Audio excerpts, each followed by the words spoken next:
বিসমিল্লাহির রহমানির রহিম। প্রিয় শিক্ষার্থী বন্ধুরা, আশা করি তোমরা সবাই ভালো আছো। আজ আমি তোমাদের সামনে উপস্থিত হয়েছি থিওরি ও স্ট্রাকচারের chapter 5 steel structure and joint অধ্যায় নিয়ে আলোচনা করব। আর এই আলোচনায় আছি আমি engineer Mohammad Kamal Hossain, instructor civil, Habiganj polytechnic institute, Habiganj.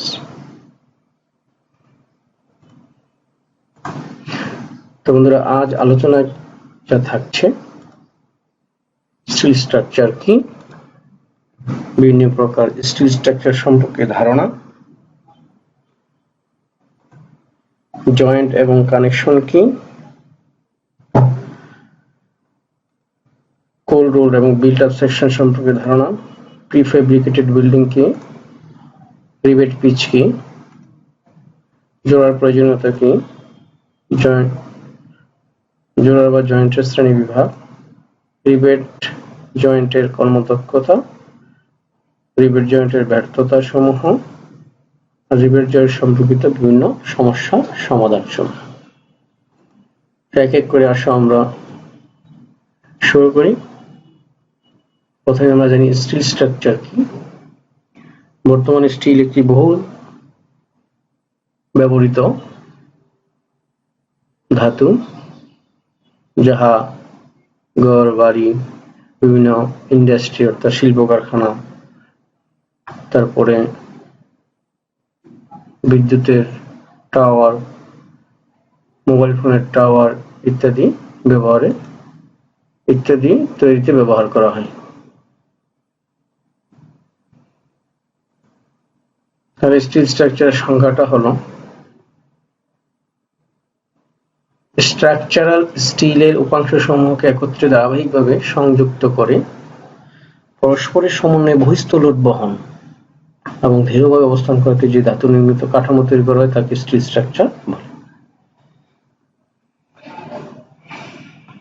এই উপাংশ সমূহগুলিকে কি দ্বারা সংযুক্ত করা হয়? রিবেট বা বোল্ট অথবা ওয়েল্ডিং এর দ্বারা।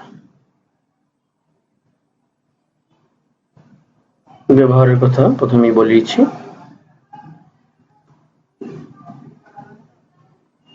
স্ট্রাকচার স্টিলের আকার,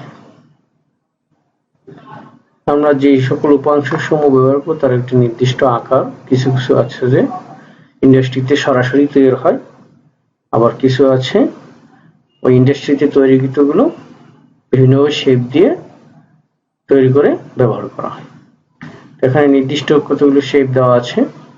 এটা হলো ফ্ল্যাট বার, অ্যাঙ্গেল, রাউন্ড, তারপরে হেক্সাগন শেপ, প্লেট শেপ বা শীট, চ্যানেল, হোয়াইট ফ্লেন্স, এই মাঝেরটাকে ওয়েব বলে, আর এই যে দুই মাথায় টি এর মতো যে আই এর মতো সেটা হলো ফ্লেন্স বলে। স্ট্যান্ডার্ড আই বিম, স্কোয়ার বা rectangular tube, round tube, T bar, half round, half oval, chamfer bar, রিভার। তাছাড়াও আর আছে জেট আকৃতির, রেল আকৃতির, এই ছবিটি তোমরা দেখতে পাচ্ছ। স্টিল স্ট্রাকচারের প্রকারভেদ: পিস্ট structure, frame structure, grid structure, truss structure, তারপর হচ্ছে arch structure, arch bridge structure. তোমরা ছবিগুলি দেখে নেবে, নামের সাথে প্রত্যেকটা ছবি দেওয়া আছে। স্টিল স্ট্রাকচার প্রকারভেদ, এর মধ্যে আরো আছে beam bridge structure, cable stick bridge, suspension bridge, truss bridge, এগুলি সবই ট্রাস ব্রিজ। এগুলো স্টিল স্ট্রাকচার। স্টিল স্ট্রাকচারের উপাংশগুলি সংযুক্ত করার জন্য কি করা? জয়েন্ট এবং কানেকশন ব্যবহার। জয়েন্ট হলো কি, যে রিবেটের সাহায্যে, রিবেট অথবা বোল্টের সাহায্যে সংযুক্ত করা উপাংশগুলো। আর কানেকশন হলো কি, সাধারণত ওয়েল্ডিং এর সাহায্যে সংযুক্ত করা। এগুলো হচ্ছে কানেকশন।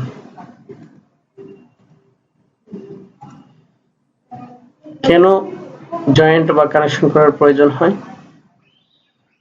কাঙ্ক্ষিত দৈর্ঘ্যের মেম্বার পাওয়ার জন্য প্লেট, গার্ডার, কক্ষ ট্রাস, বয়লার, সেল, স্টিল, ট্যাঙ্ক ইত্যাদি জাতীয় স্টিলের কাঠামো তৈরি করার জন্য বিভিন্ন মেম্বারকে পরস্পর সংযুক্ত করা দরকার হয়। যে রিবেট দ্বারা আমরা সংযুক্ত করবো, একটা রিবেটের তিনটা অংশ থাকে, একটা হেড, শ্যাঙ্ক, টেইল। এটা দুই বা ততোধিক প্লেট একত্র করে হোল করে ভিতরে ঢুকিয়ে চ্যাপ্টা মাথাকে পিটিয়ে হাত হ্যামার দ্বারা চ্যাপ্টা করে দেওয়া হয়, তখন এটা জয়েন্ট হয়। এই রিবেটের বিভিন্ন ধরনের রিবেট আছে, এখানে কতগুলো ছবি দেওয়া আছে এবং নাম দেওয়া আছে, তোমরা একটু দেখে নেবে। বিভিন্ন কাজে বিভিন্ন ধরনের এই রিবেটগুলি ব্যবহার করা হয়। কানেকশনের সঙ্গে আমি বলেছি।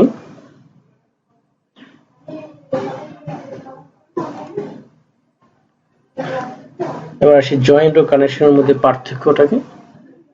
আমরা আলোচনা থেকে কি বুঝতে পেরেছি, যে রিবেট দ্বারা বিভিন্ন মেম্বারকে সংযুক্ত করাকে জয়েন্ট বলে, ওয়েল্ডিং এর সাহায্যে বিভিন্ন মেম্বারকে পরস্পর সংযুক্ত করাকে কানেকশন বলে। রিবেটকৃত কাঠামো মোটা হয়, ওয়েল্ডিং তো কাঠামো কি হালকা হয়। টানা বলে এই সংযোগ অধিকতর শক্তিশালী। টানা বলে তুলনামূলক কম শক্তিশালী। জয়েন করতে বেশি সময় লাগে, কানেকশন করতে সময় কম লাগে। জয়েন করতে হ্যামার দ্বারা পিটাইতে হয়, বিধায় শব্দের সৃষ্টি হয়, কানেকশনের শব্দের সৃষ্টি কম হয়। জয়েন করতে দক্ষ শ্রমিকের প্রয়োজন হয়, কানেকশনে দক্ষ শ্রমিক না হলেও চলে জয়েন্টের ক্ষেত্রে, কিন্তু কানেকশনে ওয়েল্ডিং করতে অবশ্যই দক্ষ শ্রমিকের প্রয়োজন হয়।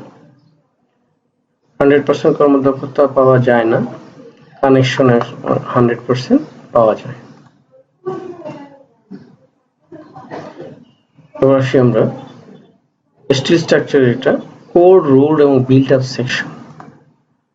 কোর রোল সেকশন হচ্ছে, কোর রোল স্টিল হলো স্বল্প কার্বন বিশিষ্ট ইস্পাত পিণ্ডকে কোল্ড রোলিং পদ্ধতিতে ধাতু আর নমনীয় হবে না এমন কক্ষ তাপমাত্রায় ঠান্ডা করে চাপ প্রয়োগের পাত বা রোল শীট বা যে কোনো আকার আকৃতিতে পরিণত করা হয়, তাকে রোল স্টিল বলে। ইহা উচ্চ শক্তি সম্পন্ন। এখানে রোল স্টিলের চিত্র দেওয়া আছে।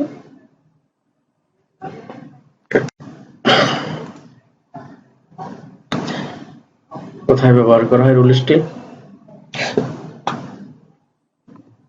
বিভিন্ন যন্ত্রাংশ তৈরিতে, যেখানে খুব সূক্ষ্ম কাজ করতে, তার টাইট টলারেন্স, কনসেন্ট্রিসিটি অনেক বেশি, স্ট্রেসনেস সোজা হতে হবে, কোটেড সারফেস, সংরক্ষিত কিছু জিনিস সংরক্ষণ, খাবার সংরক্ষণ করতে গেলে কোটেড সারফেস দিতে হয়, সেখানে এই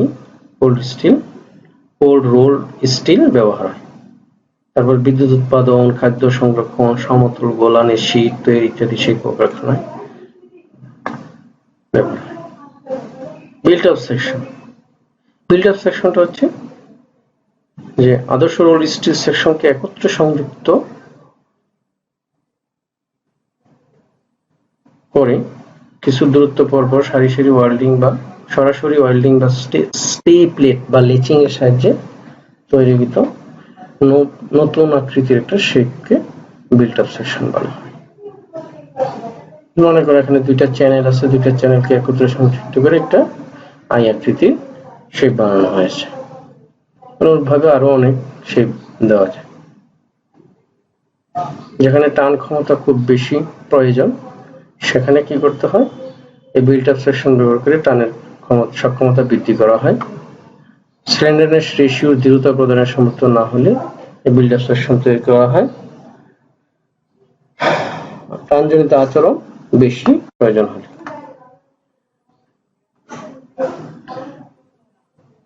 এই দুইটার মধ্যে পার্থক্য কি? কোল্ড রোল স্টিল এবং build up section. Cold roll steel একটা একক মেম্বার, এর 2 বা ততোধিক রোল সেকশন একত্র করে তৈরি করা হয়। রোলিং পদ্ধতিতে তৈরি করা হয়, ওয়েল্ড এবং রিভেটের পদ্ধতি তৈরি করা হয়। কারখানায় সরাসরি আকৃতি পাওয়া যায় কোল্ড রোল স্টিল, আর বিল্ট আপ সেকশন চাহিদা মতো আকারে তৈরি করা যায়। সারফেস ফিনিশিং খুবই ভালো, সারফেস মসৃণতা কম হয়, অসম কুলিং এর কারণে বাড়তি পীড়ন অনেক কম হয়, বাড়তি পীড়ন বেশি হয়। এবার আসে প্রিফেব্রিকেটেড বিল্ডিং কি? পূর্বে তৈরিকৃত স্ট্রাকচারাল উপাংশ সমূহকে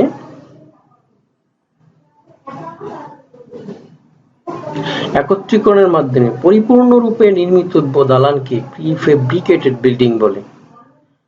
দালানের উপাংশ সমূহ বিম, কলাম, স্ল্যাব, দেয়াল, ভিত্তি ইত্যাদি। বৈশিষ্ট্য কি?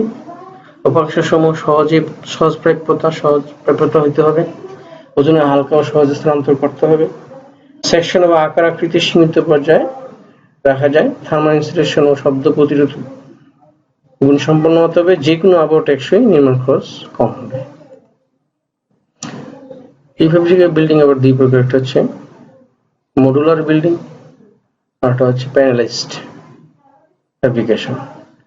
মডুলার বিল্ডিং এর ছবি এখানে দেওয়া আছে, যে মডিউল তৈরি করে সরাসরি নিচে সংযুক্ত করে নির্দিষ্ট শেপের বা আকারের বিল্ডিং অথবা কোন কাঠামো তৈরি করা হয়।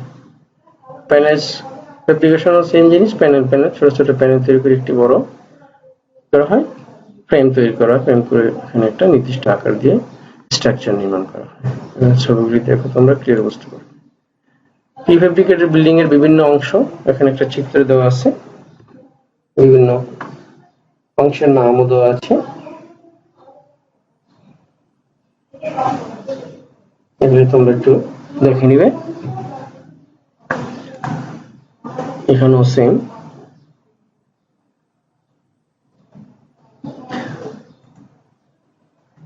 আমরা রিবেট যা দিয়ে সংযুক্ত করি, রিবেট পিচ কি? রিবেট পিচ হলো একই সারিতে পরপর দুটি রিবেটের কেন্দ্রবিন্দু পর্যন্ত দূরত্বকে রিবেটের পিচ বলা হয়। ছোট হাতের পি দ্বারা প্রকাশ করা। তাহলে একটা সারি থাকলে সেই সারির কেন্দ্র থেকে কেন্দ্র পর্যন্ত দূরত্বকে রিবেটের পিচ বলা হয়। আবার দুইটা সারির মধ্যকার দূরত্বকে ব্যাক পিচ বলা হয়। পরপর দুই সারি রিবেটের কেন্দ্ররেখার মধ্য দূরত্বকে ব্যাক পিচ বলা হয়। চিত্রে দেখো দেওয়া আছে, এটা হলো সারি, এটা হলো পিচ, তাহলে এখান থেকে এই পর্যন্ত দূরত্ব হবে এটা ব্যাক পিচ।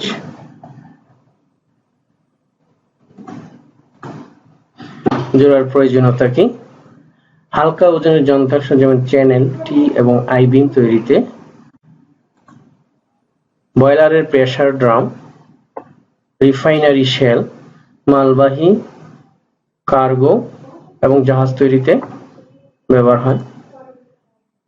তাপের হ্রাস বৃদ্ধির কারণে সৃষ্ট পীড়নের হাত হইতে রক্ষা করতে প্রসারণ সংকোচন জোড়ার ব্যবহার করা হয়। যেমন মনে করো রেলপথ কি করা হতো, একসাথে কিন্তু দেওয়া যেত, কিন্তু হ্যাঁ নির্দিষ্ট দূরত্ব পরপর জোড়া দিয়ে ব্যবহার করে, যাতে টেম্পারেচারের কারণে যে প্রসারণ হবে সেটা যেন সহজে হতে পারে। যদি প্রসারণ সহজে হতে দেওয়া না হয় তাহলে কি হবে, এক্সট্রা বা রেসিডুয়াল একটা স্ট্রেস সৃষ্টি হবে, সেটা প্রতিরোধের জন্য জোড়ার প্রয়োজন। নির্দিষ্ট দৈর্ঘ্য পাওয়ার জন্য, আকাঙ্ক্ষিত দৈর্ঘ্য পাওয়ার জন্য, নির্দিষ্ট আকারের কাঠামো নির্মাণের জন্য, যেমন চেয়ার, টেবিল, দরজা, জানালা ইত্যাদি। জয়েন্টের শ্রেণীবিন্যাস, একটা হচ্ছে রিবেটেড জয়েন্ট, আর হলো welded joint. Riveted joint, welded joint. Rivet joint আবার পাত সংযুক্ত করার পদ্ধতি অনুসারে দেখো এখানে একটা হচ্ছে ল্যাব জয়েন্ট, অর্থাৎ একটার উপরে আরেকটা দিয়ে রিবেট দিয়ে সংযুক্ত করা, সেটা বলা হয় ল্যাব জয়েন্ট। আর হচ্ছে এই দুইটা পাত যদি পরেরটা দেখো মুখোমুখি রেখে, যে এই একটা মুখোমুখি রেখে উপরে একটা কভার প্লেট দিয়ে তারপরে রিবেট দিয়ে সংযুক্ত করা হয়েছে, সেজন্য এটা হলো, এই জয়েন্টের নাম হচ্ছে সিঙ্গেল কভার বার জয়েন্ট, একটা উপরে দেওয়া হয়েছে। আর যদি দুইটা দেওয়া হতো উপরে এবং নিচে, তখন এটাকে বলে ডাবল কভার বার জয়েন্ট। এখানে দেখো ডাবল কভার বার জয়েন্ট। তাহলে আমরা এই কভার প্লেটের উপর নির্ভর করে দুই ভাগে ভাগ করছি, একটা হলো সিঙ্গেল কভার আর একটা হচ্ছে ডাবল কভার। আর একটা আছে যে সারির উপর বিবেচনা করে কয় সারি রিবেট আমরা ব্যবহার করব। এক প্রকার জয়েন্ট ল্যাপ জয়েন্টের ক্ষেত্রে এক সারি রিবেট থাকবে, সিঙ্গেল রিবেটের জয়েন্টের ক্ষেত্রে এক সারি রিবেট, আর ডাবল রিবেটের জয়েন্টের ক্ষেত্রে দুই সারি রিবেট থাকবে। আচ্ছা,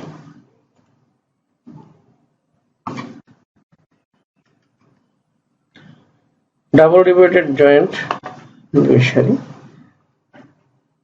এখানে একটা জিনিস লক্ষ্য করো যে যদি বার জয়েন্ট হয় তাহলে দুই সারি রিবেট, ল্যাপ জয়েন্ট হলে এক সারি, সিঙ্গেল রিবেটেড জয়েন্ট। আর ডাবল রিবেটেড জয়েন্ট হচ্ছে যদি ল্যাপ জয়েন্ট হয় তাহলে দুই সারি, আর ডাবল রিবেটেড বার জয়েন্ট হলে দুই পাতি দুই সারি থাকবে। যেমন এইটা মেইন প্লেট, এটা হলো মেইন প্লেট, মেইন প্লেটে দুইটা সারি করে রিবেট থাকতে হবে। ওকে, আশা করি বুঝতে পারতেছো। নেক্সট, মাল্টিপল রিবেটেড জয়েন্ট, অনেক সারি রিবেট থাকবে। এখানে চিত্রে দেখো এখানে সংযুক্ত করা আছে। ডায়মন্ড রিবেটেড জয়েন্ট, এটার বৈশিষ্ট্য হলো যে আমরা ভিতরের প্রান্তে যদি বহিস্থ প্রান্তে যাই তাহলে একটা একটা করে রিবেট কি করতে থাকবে, কমতে থাকবে। এই যে প্রথমে হলো চারটা, এরপরে তিনটা, এরপরে দুইটা, এরপরে একটা, এটার নাম হচ্ছে, এই প্রকারে যদি জয়েন করে সেটার নাম হচ্ছে ডায়মন্ড রিবেটেড জয়েন্ট। এবার আসি আমরা এই যে রিবেট আমরা সংযুক্ত করব তার কর্মদক্ষতা বা এফিসিয়েন্সি কি। রিবেটের কর্মদক্ষতা হলো জয়েন্টের মোট শক্তি ভাগ হলো রিবেট বিহীন অবস্থায় প্লেটের শক্তি। আমরা যে রিবেট দ্বারা একটা প্লেটকে ছিদ্র করি, ছিদ্র করলে কি হয়, প্লেটের এরিয়া কমে যায়। প্লেটের এরিয়া কমে যাওয়ার ফলে আমাদের স্ট্রেংথও কমে যায়। তাহলে ছিদ্র বিহীন অবস্থায় যে শক্তি আর ছিদ্র করার পরে যে শক্তি, দুইটা কিন্তু এক হবে না, একটু কম বেশি হবে। তাহলে ছিদ্র করার পরে বা জয়েন্ট দেওয়ার পরে যে শক্তি হবে, সেই শক্তিকে আমরা ছিদ্রবিহীন অবস্থার প্লেটের শক্তি দ্বারা ভাগ করলে আমরা কি পাবো, এবং 100 দ্বারা গুণ করলে কর্মদক্ষতা পাবো। এটাকে ইটা দ্বারা প্রকাশ করা হয়। ছিদ্রবিহীন অবস্থায় প্লেটের পীড়ন হলো বা শক্তি হলো Ft into P into T। এখানে Ft হলো প্লেটের পদার্থের জন্য অনুমোদিত পীড়ন, P হচ্ছে পিচ দৈর্ঘ্য, আর T হলো মূল প্লেটের পুরুত্ব।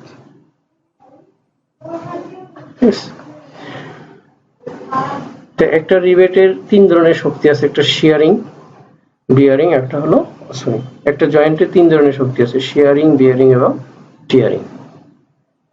এই তিন ধরনের শক্তি অনুসারে স্ট্রেস, অনুমোদিত স্ট্রেস হচ্ছে তিন ধরনের, শিয়ারিং স্ট্রেস, বিয়ারিং স্ট্রেস এবং টিয়ারিং স্ট্রেস। রিবেট জয়েন্টের ব্যর্থতা, রিবেট ব্যর্থ হতে পারে, প্লেটও ব্যর্থ হতে পারে। রিবেটের ব্যর্থতা হচ্ছে রিবেট শেয়ার। শেয়ার মানে কি, অর্থাৎ যেখানে টান পড়বে রিবেট কি হয়ে যাবে, শেয়ার হয়ে যাবে, ভেঙে যাবে। রিবেট ক্রাশ বা দুমড়ানো, বাঁকা হয়ে যেতে পারে, অর্থাৎ টান সহ্য না করতে পারে সেটা বাঁকা হয়ে যেতে পারে।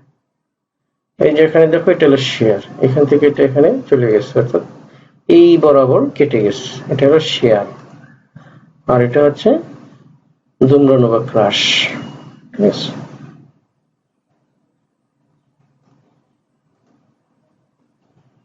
প্লেটের ব্যর্থতা কি হতে পারে, যে রিবেট টিকে গেল বাট মূল প্লেট কি হলো, ছিঁড়ে গেল। এই যে রিবেটটা ঠিক আছে, প্লেটটা ছিঁড়ে গেছে। প্রান্ত মার্জিন, অর্থাৎ এই মার্জিনটা কম থাকলে এটা ঘটে। যদি আমরা এই মার্জিন ডায়ার 2 গুণ দেই তাহলে এই সমস্যাটা হবে না। তাই আমাদের ডিজাইন করতে গেলে এটা কি ডায়ার 2 গুণ ধরে, মার্জিন ধরে, এম এর মান 2d ধরে কাজ করতে হবে।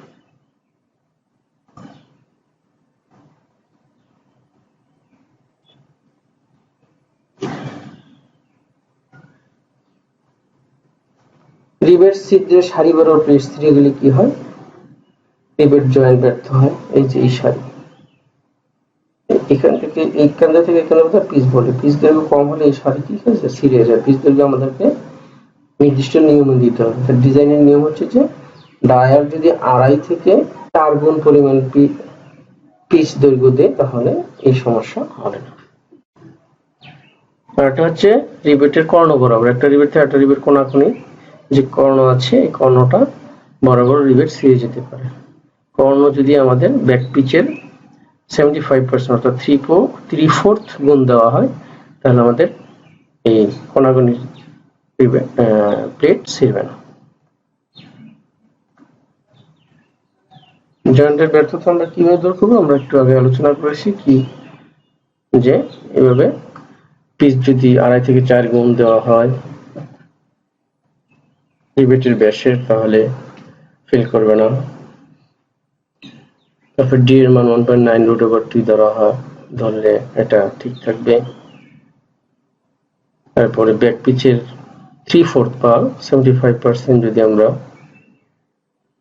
পিচের 75% যদি ধরি ব্যাক পিচের দৈর্ঘ্য তাহলে সেটা কর্ণ বরাবর ছিঁড়বে না।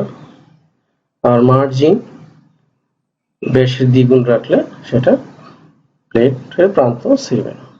এইভাবে আমরা কি করতে পারি, জয়েন্টের ব্যর্থতা দূর করতে পারি। রিবেটের শক্তি আমরা একটু আগে আলোচনা করেছি, এটা জয়েন্টের রিবেটের শক্তি হলো, রিবেটের শক্তি হলো দুইটি। একটা হচ্ছে শিয়ারিং স্ট্রেংথ বা শিয়ারিং ভ্যালু। দেখো রিবেটের শিয়ার প্রতিরোধ বলকে শিয়ারিং মান বলে।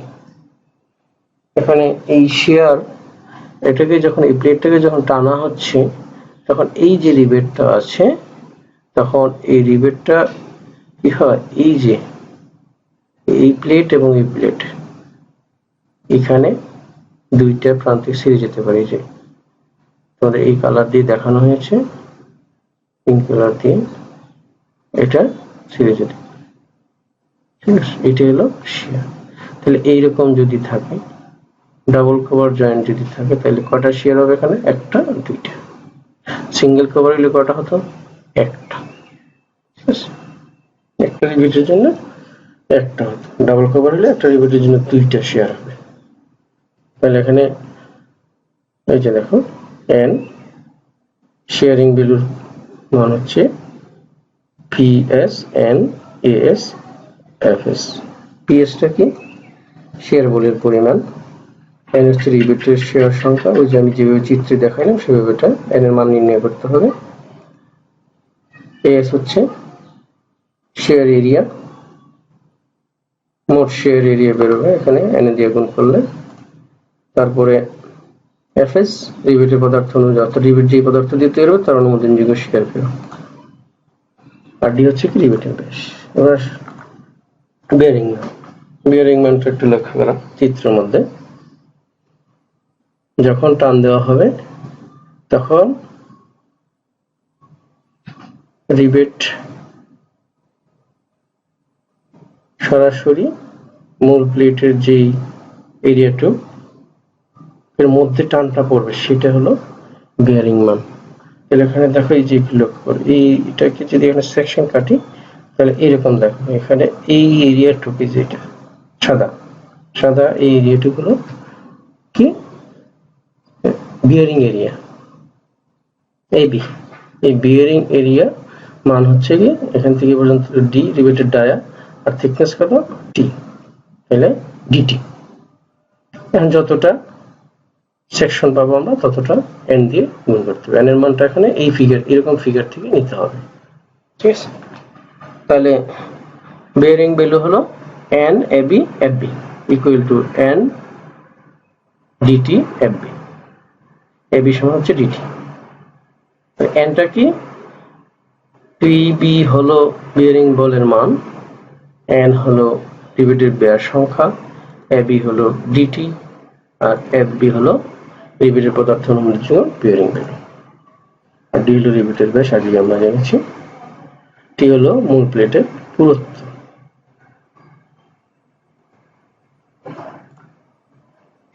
টিয়ারিং মান, টান প্রয়োগের ফলে প্লেট রিভেট সারি বরাবর ছিঁড়ে যেতে পারে। এই সিরিজ আর বিরুদ্ধে প্লেটের প্রতিরোধী সমর্থক প্লেটের শক্তি বলে।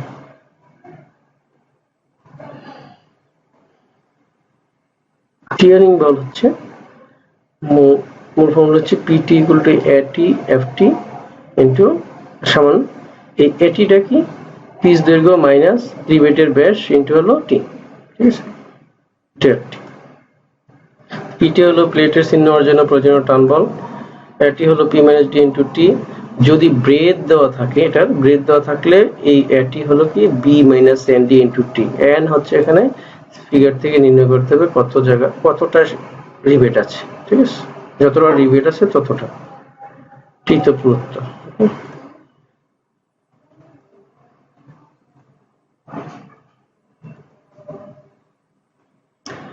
এখানে n এর মান দেওয়া আছে। সিঙ্গেল রিভেট ল্যাব জয়েন্ট হইলে sharing value 1, bearing value 1, n এর মান এগুলো সব। ডাবল রিভেট ল্যাব জয়েন্ট হইলে শেয়ারিং 2, বেয়ারিং 2, সিঙ্গেল রিভেটেড বার জয়েন্ট হইলে শেয়ারিং 2, বেয়ারিং 1। আমরা একটু আগে আলোচনা করে আসছি এগুলি।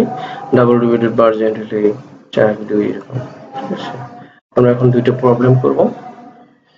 একটি সিঙ্গেল রিভেটেড ল্যাব জয়েন্ট, কি বলা হয়েছে? একটি সিঙ্গেল রিভেটেড ল্যাব জয়েন্ট। এই যে চিত্র দিকে লক্ষ্য করো, ল্যাব জয়েন্ট প্লেটের পুরুত্ব হলো 10 মিলি, তারপরে রিভেটের পিচ হলো 6 মিলি, রিভেটের ব্যাস হলো 20 মিলি, ঠিক আছে? তারপর জয়েন্টের অনুমোদনযোগ্য শক্তি এবং কর্মদক্ষতা কি করতে হবে? নির্ণয় করতে হবে। অনুমোদনের জন্য পীড়নগুলি দেওয়া আছে, দেখো FS দেওয়া আছে 906, FB দেওয়া আছে 1600, FT দেওয়া আছে 1200। এলা সলিউশন করি আমরা জানি যে একটু আগে সূত্র লিখেছি, শেয়ারিং ভ্যালু সমান PS সমান NAS FS। তাহলে এখানে বলো তোমরা n কত হবে? এই যে দেখো এখানে কিন্তু শুধু একটা জায়গায় শেয়ার হচ্ছে, তাহলে একটা জায়গায় শেয়ার হলে n এর মান কত? 1, n এর মান 1। এর সমান কত? শেয়ার রিভেটের ক্ষেত্রফল, রিভেটের ক্ষেত্রফল কি? Pi d square by 4 into FS, okay? তাহলে আমরা এখানে ভ্যালুগুলি বসাইলে আমাদের কি যে ভ্যালু বসাইলাম এখান থেকে আমরা মান পেলাম 227 কেজি। শেয়ারিং ভ্যালু কত? 27 কেজি। অনুরূপভাবে বেয়ারিং ভ্যালু বের করি, সেম দেখো। তাহলে বেয়ারিং ভ্যালু PB সমান NABB। এখন বেয়ারিং ভ্যালু কত? বেয়ারিং ভ্যালু হচ্ছে এই যে একটা প্লেটে এই যে দেখো এই সাদা এরিয়াটুকু, তাহলে হলো D ইনটু হলো T, AB হলো DT।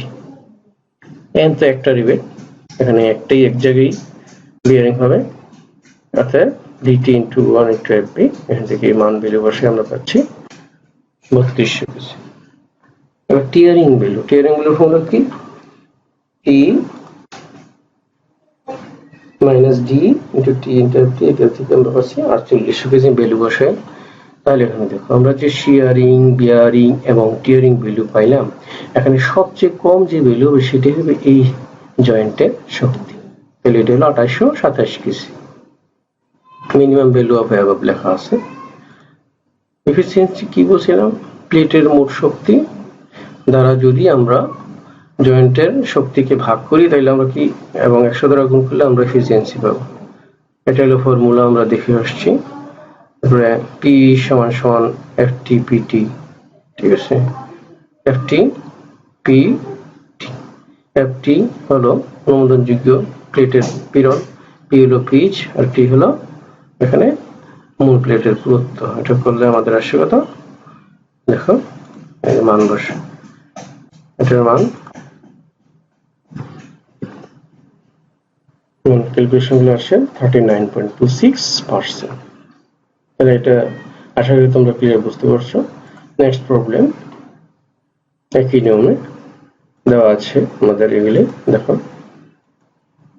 টি দেওয়া আছে, ডি দেওয়া আছে, এফএস দেওয়া আছে, এফবি, এফটি, ঠিক আছে। আমাদের প্রথম শেয়ারিং ভ্যালু মান এখানে বলছে, এখানে কি বলছে, রিবিটের পিচ নির্ণয় করো, পিচ, পি এর মান নির্ণয় করতে। তাহলে পিটা আমাদের অজানা, তাহলে আমরা আগের মতো বেয়ারিং ভ্যালু বের করি, সিমিলার ফিগার।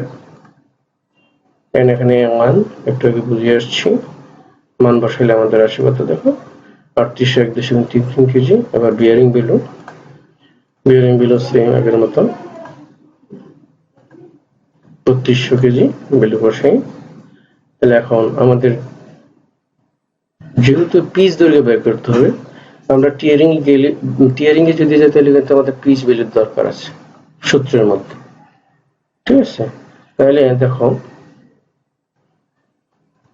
এই টিয়ারিং এর সূত্রটা হচ্ছে এই পিচটা আমাকে বের করতে হবে। তাহলে আমরা উপরে যে শেয়ারিং ভ্যালু এবং বিয়ারিং ভ্যালু বের করলাম, সেই শেয়ারিং এবং বিয়ারিং এই দুই মানের যেটা সবচেয়ে ছোট হবে সেটাই কি করতে হবে, রিবেটে নিতে পারবে, শক্তিটা নিতে পারবে, এর বেশি সে নিতে পারবে না। তাহলে আমাদের কম আছে বা কমটা নিতে পারবে কিন্তু বেশি নেবে। কিন্তু এখানে একটা জিনিস লক্ষ্য করো, এখানে কিন্তু আমরা করব কি, পিচ দৈর্ঘ্য নির্ণয় করব। পিচ দৈর্ঘ্য বেশি হবে কখন, যখন এই দুই ভ্যালুর মধ্যে বেশি মানটা নিব, এই যে এখানে বসে।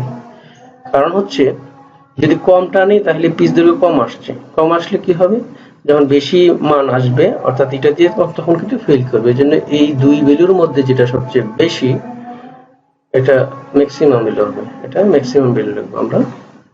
তাহলে দুই ভ্যালুর মধ্যে যেটা বেশি হবে সেই ভ্যালুটা নিয়ে আমাদের কি করব, এখানে বসিয়ে এখান থেকে পি এর মান বের করবো। পি আসছে 5.37। কিন্তু আমরা জানি দেখো যে পি এর মান কত হবে, 2.5 থেকে 4 গুণ ব্যাসের, রিবেটের ব্যাসের 2.5 থেকে 4 গুণ। তাহলে মিনিমাম পিচ কত হয়, মান বসাইলে 2.5 দিয়ে গুণ করি, সর্বনিম্ন আসে 5.5 সেন্টিমিটার, ম্যাক্সিমাম আসে আমাদের 8.8 সেন্টিমিটার। এই 5.5 সেন্টিমিটার সর্বোচ্চ দিতে হবে নিয়ম অনুসারে, আর আমাদের আসছে কত, 5.6 সেন্টিমিটার। তাহলে এই নিয়ম তো ভাঙতে পারবো না, অর্থাৎ আমাদের দিতে হবে কি 5.5 সেন্টিমিটার। তাহলে পিচ দৈর্ঘ্য 5.5 সেন্টিমিটার। আশা করি বুঝতে পারছো। নেক্সট প্রবলেম একটু বড়, এটা শেষ প্রবলেম। এটা দেখো 300 মিলিমিটার একটা আকার, অর্থাৎ বি দেওয়া আছে এখানে, 16 মিলিমিটার থিকনেস মূল প্লেটের আকারে দুইটি স্টিল প্লেটকে পার্শ্বের চিত্র যে জিগজ্যাগ এই যে বাট জয়েন্ট দ্বারা সংযুক্ত করা আছে। রিবেটের ব্যাস দেওয়া আছে ডি 20 মিলিমিটার, কভার প্লেটের পুরুত্ব দেওয়া আছে 10 মিলিমিটার। এখন কি বলছে, জয়েন্টের সামর্থ্য ও কর্মদক্ষতা নির্ণয় করা। তারপরে এফএস দেওয়া আছে, এফবি দেওয়া আছে, এফটি দেওয়া আছে, ঠিক আছে। তাহলে সলিউশন আমরা আসি, আমরা জানি শেয়ারিং ভ্যালু আগের মতো দেখি। শেয়ারিং ভ্যালু এখানে share two sharing area per rebate, কেন এই কথাটা বলা হয়েছে দেখো এখানে লক্ষ্য করে চিত্রে, সেকশনের চিত্রে প্রতি রিবেটে দুইটা জায়গা করতে হবে, যে এক জায়গা এক জায়গা, ঠিক আছে। তাহলে আমার মোট কয়টা রিবেট আছে, জায়গায় 10টা, এক সাইডে মোট 10টা রিবেট আছে। 10টা রিবেটে আমাদের কয়টা জায়গা করতে হতে পারে, সে হতে পারে 10 দুগুণে 20টা। এর জন্য আমাদের দেখো সূত্র হচ্ছে পিএস এন এস এফএস, ঠিক আছে। এখানে এন এর মান হবে 10 দুগুণে 20, এই যে 10 দুগুণে 20 লেখা 20 যা আছে মান এগুলি বসাই দিয়েছি, বসাই দিলে আমাদের মান আসছে 62,831 কেজি। নেক্সট বিয়ারিং ভ্যালু, তাহলে কয়টা এরিয়া আসবে, এরকম 10টা এরিয়া আসবে না, এরকম এই যে এখানে মূল প্লেটের বরাবর যে এরিয়াটুক 10টা এরিয়া আসবে। তাহলে এন এর মান এখানে হবে 10 ইন্টু ডিটি, এবি ডিটি আগে বলে আসছি, এফবি এর মান বসানোর পরে আমাদের 57,600 কেজি। ওকে, তাহলে জয়েন্টের অর্থাৎ রিবেটের শক্তি কত হবে, এই দুইটার মধ্যে সবচেয়ে কমটা 57,600 কেজি। ওকে, তাহলে এই 57,600 কেজি কয়টা রিবেটের জন্য, 10টা রিবেট। একটার জন্য কত আছে এটা পরে কাজ লাগবে, সেই জন্য এটা বের করে নিচ্ছি আমরা। একটার জন্য 5,760 কেজি। ক্লিয়ার, আগাইতে পারি? ওকে বন্ধুরা, এবার সামনে আগাই। নেক্সট এবার টিয়ারিং ভ্যালু মান বের করতে হলে আমাদের এখানে কি করতে হবে, প্রত্যেকটা আলাদা আলাদা সেকশনে যেতে হবে। তাহলে আমরা 1 নম্বর সেকশন দিয়েছি, এটা এখানে রিবেট কয়টা, একটা, কাটা পড়ছে কয়টা, একটা রিবেট। এই যে দেখো সূত্র হলো যেহেতু ব্রেথ দেওয়া আছে b - d * t * ft, এখানে আমাদের এগুলি মান বসিয়ে আমরা পাবো 53,760 কেজি যখন একটা রিবেট থাকবে। এক রিবেটের কাজ শেষ। এবার 2 নম্বর সেকশন আসে, এখানে কয়টা রিবেট আছে, দুইটা, ঠিক আছে, তাহলে দুইটা রিবেট আছে, তাহলে দুইটা রিবেট এরিয়া বাদ দিতে হবে আমাদের, ঠিক আছে। তাহলে এখানে লিখতে পারি b মাইনাস এই যে d কয়টা, ব্যাস যাবে দুইটার, এই লেখা হয়েছে 2,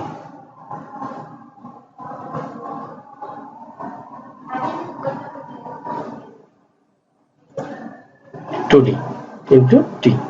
এখন এখানে একটা কথা আছে, এই দুইটা রিবেট যখন আমি শক্তি নেবে তখন এই একটা রিবেট যেদিকে কাজ করেছি একটা রিবেটের শক্তিটা কিন্তু অবশ্যই তার সাথে জয়েন্ট হবে, এই যে front of one rebate share, এই রিবেট শেয়ারটা জয়েন হয়ে এই দুইটার সাথে এটা আসবে। তাহলে এটা হলো এই দুই রিবেটের জন্য টিয়ারিং ভ্যালু, আর একটা রিবেট আগে করা হয়েছে সেটা যোগফল। অনুরূপভাবে এই মান বসাই দিলে আমাদের মান আসে কত, এখানে দেখো এই একটা রিবেটের শেয়ার আগে আমরা বের করে আসছি না, পূর্বে বের করেছি 5,700 কেজি একটা রিবেট নিতে পারে, তাহলে একটা। অনুরূপে 2 নম্বরেতে আসো, 3 নম্বরে শেষ, 3 নম্বরে কয়টা, তিনটা, 3D, এই যে দেখো সূত্রে 3D, b - 3D, ওকে। বসাই দিই, ফ্রন্টে কয়টা আছে, তাহলে 1 নম্বর সেকশনে একটা, 2 নম্বর সেকশনে দুইটা, মোট হলে কয়টা, তিনটা, তিনটার জন্য আরো যোগ হবে। এবার আসো 4 নম্বর সেকশন, 4 নম্বর সেকশনে রিপিট হল কয়টা, চারটা, তাহলে b - 4d * t, আর ফ্রন্টে আছে কয়টা, 1 নম্বরে একটা, 2 নম্বরে দুইটা, 3 নম্বরে তিনটা, তাহলে 3 দিয়ে 1 5 6টা আছে, এই ফ্রন্ট অফ রিভার্স 6টা রিভার্স শেয়ার যোগ করতে হবে। এবার আসো তোমরা value of tearing for cover প্লেটের টিয়ারিং গুলি বের করবো। কভার প্লেটের টিয়ারিং গুলি বের করার জন্য আমাদের প্রথমে ভাবতে হবে যে কভার প্লেটের কোন জায়গায় সবচেয়ে উইক, অর্থাৎ দুর্বল। তাহলে কভার প্লেটে যেখানে 4টা ছিদ্র আছে সেই সেকশন বরাবর সবচেয়ে উইক, অর্থাৎ এই জন্য এখানে কি সেকশন 4 সবচেয়ে উইক ধরা হয়েছে, উইক। তাহলে আমরা কভার প্লেট টিয়ারিং গুলির জন্য ফর্মুলা জানি, এটি তাহলে এটি হলো b - 4d, চারটা ড্রাইভার যাবে b - 4d into tearing cover প্লেটের থিকনেস ইন্টু হচ্ছে ft। ভ্যালু বসাই আমরা, এখানে দেখো 30 - 4 ইন্টু d হলো 2, এই 2 আর 1 রেড দেওয়ার কারণ হচ্ছে এখানে কভার প্লেট কয়টা, উপরে এবং নিচে দুইটা, কভার প্লেট কয়টা, দুইটা, এই দুইটার জন্য আমাদের d দেওয়া হয়েছে, আর থিকনেস কত, 1 সেন্টিমিটার, অর্থাৎ বসাইলে আমাদের কিছু ভ্যালু আসে 52,800, ওকে। এই কভার প্লেট টিয়ারিং করতে 52,800। এরপরে আমরা যে পিএস, পিবি, পিটি এবং পিটিসি পেয়েছি, তার মধ্যে সবচেয়ে ছোট হচ্ছে কত, পিটিসি বলতে 52,800, অর্থাৎ জয়েন্টের শক্তি হলো 52,800 কেজি। তো ক্লিয়ার সবাই? আশা করি ক্লিয়ার হয়েছে। নেক্সট আমরা আসি এফিসিয়েন্সি, কর্মদক্ষতাকে, যে জয়েন্টের শক্তিকে মূল প্লেটের শক্তি দ্বারা ভাগ করলে যে মান পাওয়া যায় তাকে 100 দ্বারা গুণ করলে সেটা হয় এফিসিয়েন্সি। এটাকে ইটা দ্বারা প্রকাশ করা, তাহলে ইটা সমান সমান আমরা জানি যে মূল প্লেটের, এটা সমান সমান কি জানি, মূল প্লেটের শক্তি দ্বারা কি করতে হবে, জয়েন্টের শক্তিকে ভাগ করতে হবে।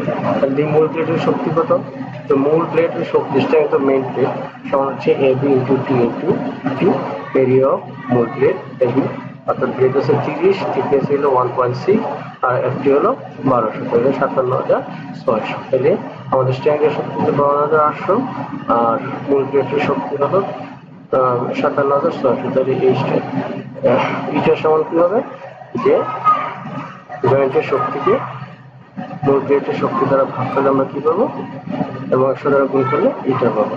তাহলে ভ্যালু বসাইলে আমাদের আসে 52,800 বা 57,600, সমান হলো 91.67%। এটাই হচ্ছে এই জয়েন্টের ক্ষমতা।